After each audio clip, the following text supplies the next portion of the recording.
And a good day to everybody. My name is Jewel. This is J7409 Weather. Thank you so much for stopping by, clicking play, and checking out the weather with me today, which is Tuesday, of course, May the 12th, 2020. We're going to use a European model this morning. I'm going to show you a lot of things going on, tell you about a lot of things, as well as severe weather.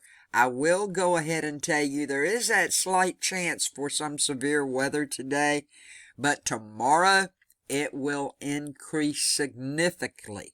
So, giving y'all a heads up there, okay? Let's turn this on now. As it starts to move across later on as we get down in these areas, you're going to see a system here. I'm going to tell you all about what I think will happen with it, more than likely.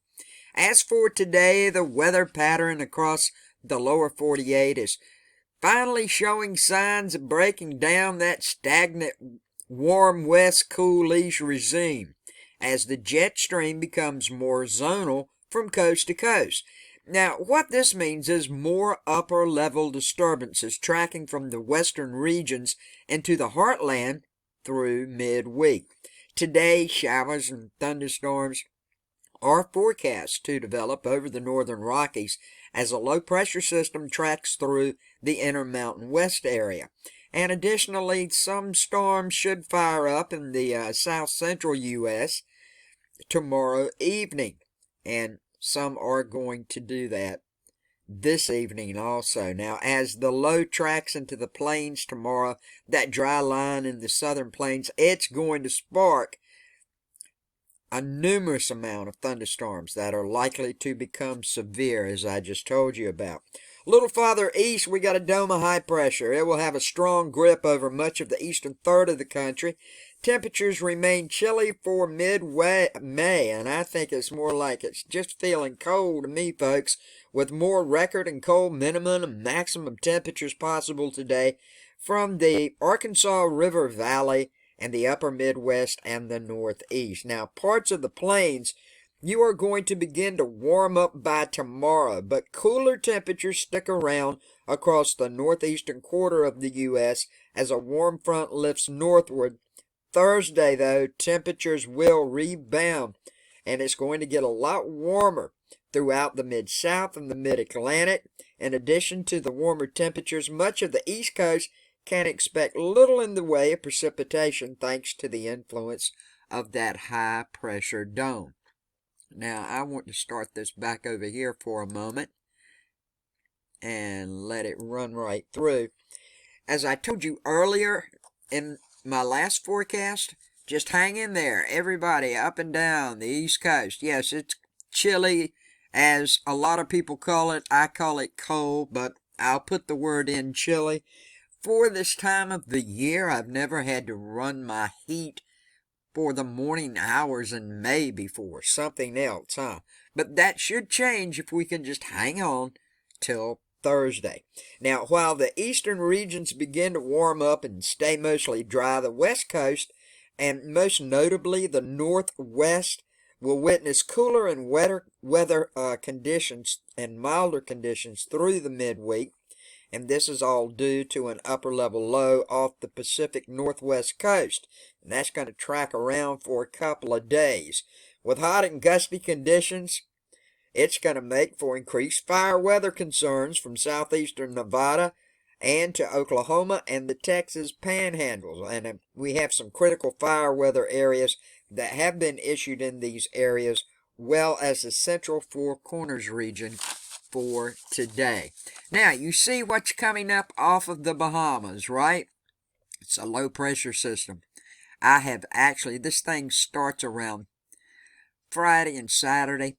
What I'm going to do is stop it just a moment. Now, I have seen some weather people say, oh, this may turn into this or that. It may, but I don't think it's going to last very long, and I'm going to show you why as I put on the pressure gradient and let you see why, if we can get it to work.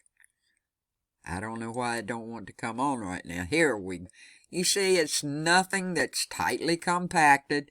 Nothing's going on at this point on Saturday. But let's just let it run through. This is what I want to show you, folks. We've got a huge high pressure system over here. as you can see.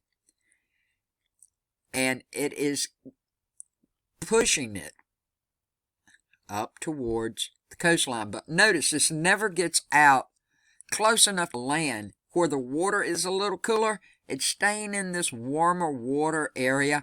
Then we got this low, and it's going to pull it up. It's going to suck it up, and it's going to like drizzle right on out. But then watch what happens. As this high pressure and this high pressure, this one has to come off the coast. You can see there's two right in here. This is the one we're looking at. This high pressure is going to go off, okay? Off the coast sooner or later. We got all these lows out here. Now, right now, it's looking like this might be something, right? Well, it might be. We'll see what happens. Let's turn the wind on. This is the sustained wind in this right now. 38 miles per hour. That could be a tropical storm. Let's see what the gusts are looking like. It's got some pretty good little wind gusts in it. 62 miles per hour. This could very well turn into a tropical storm, but don't get upset and rush out and try to get more supplies so far as food goes right now, because that's in limits anyway, as we all know. We'll turn this back on. The barometric pressure is pretty low too, 29.54. So here we are. This is Wednesday around 10 p.m. And of course, this is way out on the 20th. And it's probably going to change. But what's so interesting in this as I turn it on, remember I told you this high pressure has to go somewhere, and see, it's getting mashed between these two.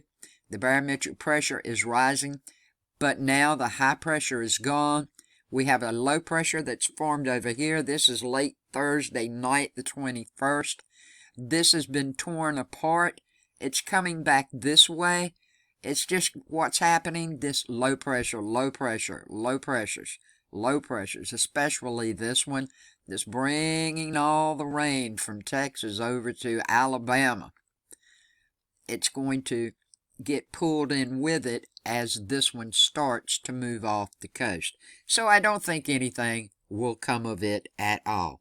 However, the water is warming up some, and once it does get warmer along the east coast, any of these systems that come up off of the Bahamas or get in the Gulf, we're really going to have to keep our eyes on. Now, as we take a look at the categorical outlook for severe weather today, we do have a few severe thunderstorms that may be possible across south central through east central Texas, west Texas, and northeast Wyoming for the afternoon hours. And this is all because of that upper level ridge over the Intermountain West range I was talking about. It's going to shift to the east to the upper Midwest by this morning at some point through the afternoon, and a shortwave trough will then eject out of the larger upper low off the Oregon coast this morning and approach the northeastern sections of Wyoming by tomorrow night. Now, a weak, likely convectively enhanced mid-level shortwave trough will traverse Texas today and into Louisiana tonight. And in the low levels, the surface trough dry line will extend from eastern Wyoming to west Texas, and a warm front across the north central Texas area will become better defined through the day and advance north of the Red River by this evening. So, you can see why these little areas are going to pop up the way they are. For a severe thunderstorm, got a chance of a thunderstorm popping up in a large portion of the U.S.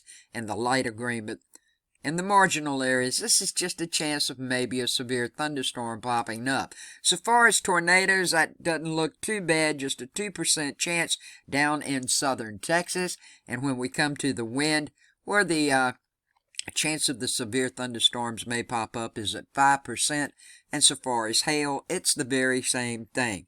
But I do want to go ahead and give you a heads up, my friends. Tomorrow, all of this severe weather will increase significantly in Texas and Oklahoma, maybe up into Kansas, and we'll check all that out tomorrow as we see how this progresses. Have a good day, a safe day, a blessed day. I love you all so much. Peace, love, and kindness to each and every one of you. I hope everybody is doing just wonderful during these times we're living through.